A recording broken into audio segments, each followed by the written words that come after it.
Salut, bienvenue une autre fois sur votre chaîne éducative qui va parler autour de la deuxième partie du thème l'action de boire.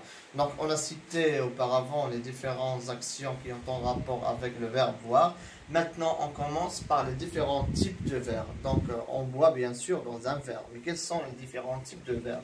Donc voilà les différents types de verbes. On a un verbe simple dans lequel on peut boire du thé ou bien du lait. Et pour les boissons, on peut les boire dans un verre ballon ou bien dans une flûte. Donc voilà, c'est la forme écrite qui indique bien sûr la forme du verre. Et donc voilà, ballon, flûte, ou bien coupe, ou bien verre tulipe. Donc vous pouvez chercher ces différents néologismes sur Google et pourquoi pas les mentionner au niveau des images pour voir clairement la forme de chaque verre. Maintenant regardez, supposons qu'on a acheté par exemple une boisson. Une boisson pour la boire, on peut soit la déboucher, soit la décapsuler. Ça veut dire quoi la déboucher?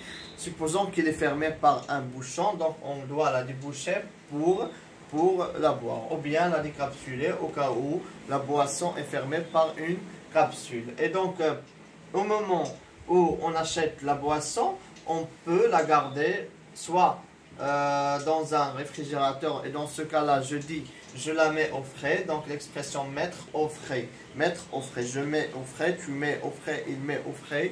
Nous mettons au frais, vous mettez au frais, elles mettent au frais.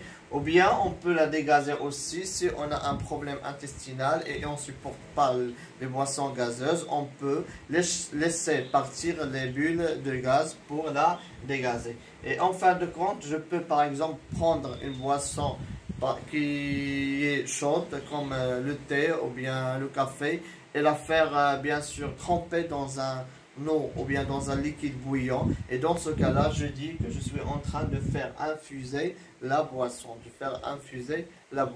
C'était tout autour du thème de l'action de boire. Merci de votre attention. Comme l'habitude, je dis que je vous laisse en beauté et espérons qu'on se retrouve en bonne santé. Au revoir.